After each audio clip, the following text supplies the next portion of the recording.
estate in the entire world.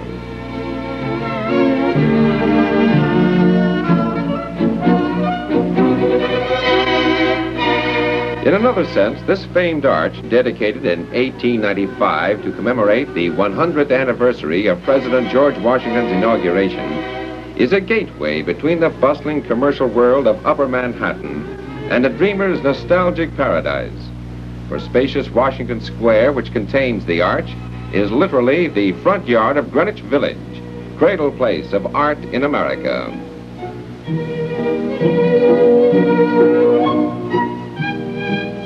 Artists come out of their studio hideaways twice each year to put on a rousing street fair with their endeavors, leaving no room for doubt that the widely publicized bohemia of this neighborhood is more than a state of mind.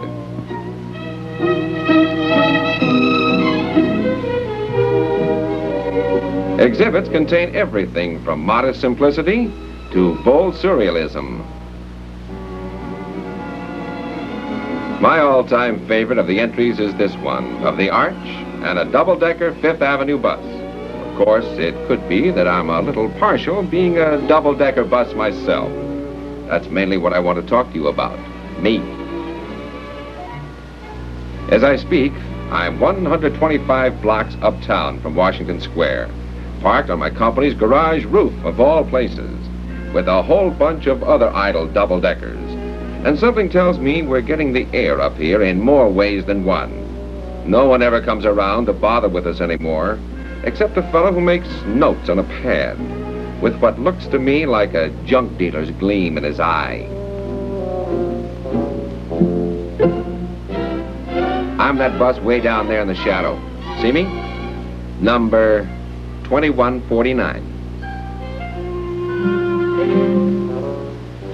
I just know I'm never again going to share the joy of eager sightseers climbing aboard me, the glory of swinging out and around that spacious square, circling happy playgrounds of a generation that will but vaguely, if at all, remember that double-deckers once ran here.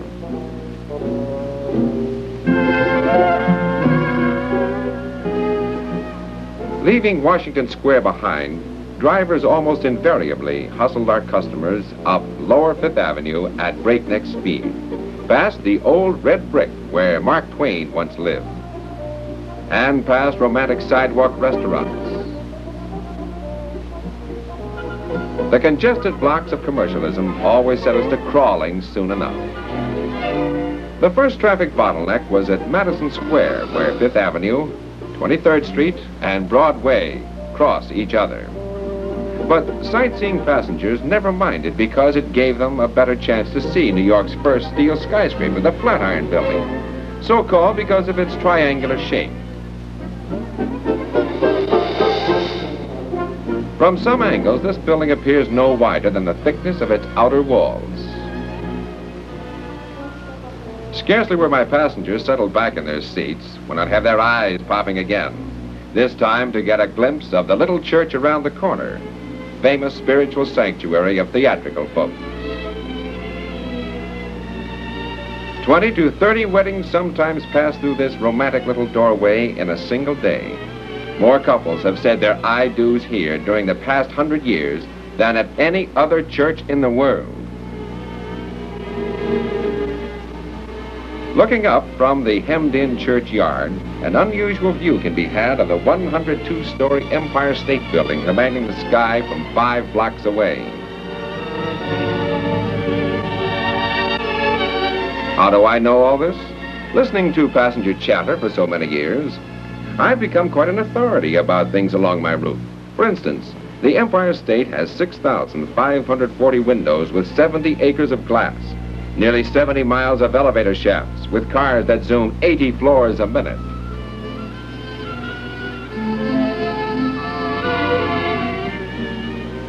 With a new 222-foot TV transmission tower atop it, this building is now by far the tallest structure on Earth. From its observation promenades, it is possible to see for distances of from 60 to 80 miles on a clear day. To the east is the Chrysler Building, world's second tallest building, also the East River in Brooklyn. To the west, is the Hudson River and New Jersey. To the south, the tip of Manhattan Island, New York Bay, and the Atlantic Ocean. To the north is Rockefeller Plaza, Central Park, and the Hudson River again. Continuing on uptown, our little memory tour passes through the fashion district of world-famous stores and swank shops.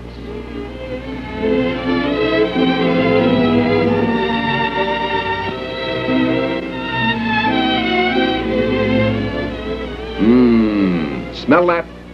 Honestly, the aroma of perfume that comes out of these fancy establishments is sometimes so strong we can't even smell our own exhaust. In the very heart of this frivolous neighborhood stands the city's massive Central Library, a block-long, $49 million marble structure with some 80 miles of bookshelves. The lions out front that guard the place, and some of the other outdoor statuary, have become almost as famous as the avenue itself.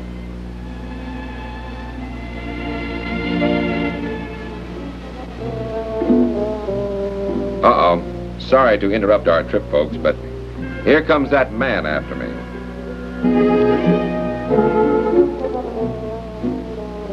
Upstairs, too, where I can't keep an eye on him. But there is very little that the twin towers on our garage roof miss. Judging by the strange shadows they're casting across me, what's in the wind isn't good. If I'd had half the brains of a cement lion, I'd have suspected long ago that my Fifth Avenue days were numbered. Flat tops on our routes have been steadily on the increase.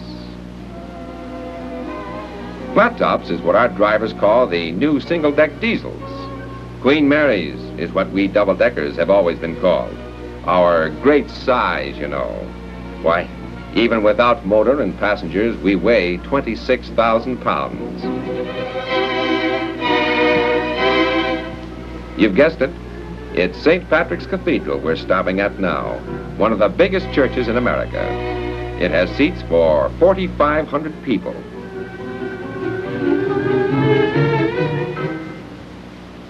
St. Patrick's was dedicated in 1879 and designed in 13th century Gothic architecture. Its twin spires are 330 feet tall.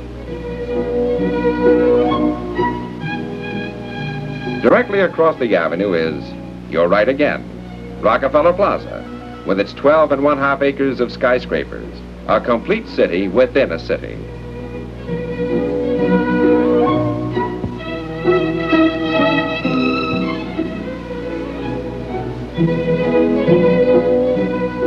Here again, I think of my route as running between two worlds. Now it's the spiritual world on one hand, and the world of man on the other. And yet, the transition between the two isn't as abrupt as stepping from curb to curb. For the long promenade which leads from the avenue into this vast empire of cement and steel is spacious with a divine beauty of flowers along every foot of the way, every season of the year.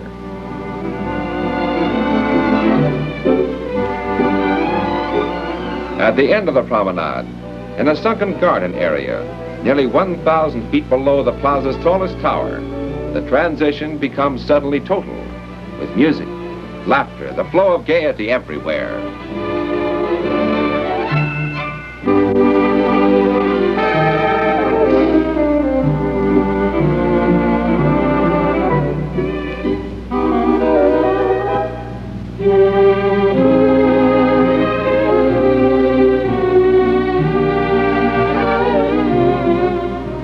But let's get along again.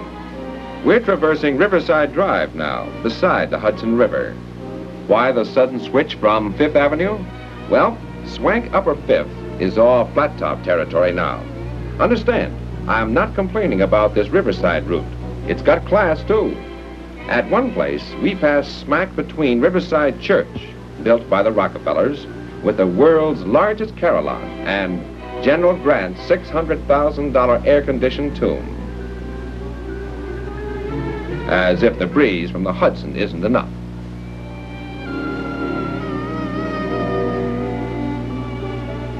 As I said, I'm not complaining about Riverside Drive as a route, and with no disrespect intended towards water transportation, we double-deckers have to face the fact we've been pushed to the river.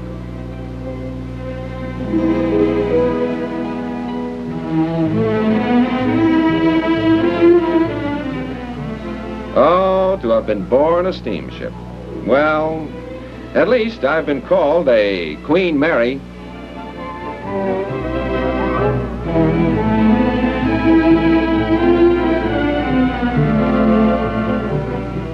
I'd take you on up for a still closer view of the George Washington Bridge.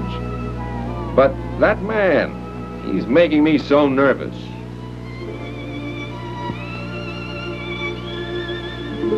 What's he up to now? My last roll call, no doubt. Ah, what memories those bygone routes unfurl. By the time this documentary is beamed your way, it could even be that every double-decker has disappeared from the New York scene. Of course, I could be mistaken, but... You see that? The kiss of death. I'm sure it was. So, farewell, Fifth Avenue. We've come a long way together. Long live your fame. Farewell, Washington Arch. I'd feel honored to have you for my tombstone. Farewell, Empire State Building. Don't streak your windows with tears over me. Farewell, Library Lions. Take good care of that library. Maybe I'll go down in the pages of history. Farewell, Rockefeller Plaza. No flags at half-mast for me, please. Farewell, St. Patricks Cathedral. This seems like the perfect place to say, Amen. Importance of the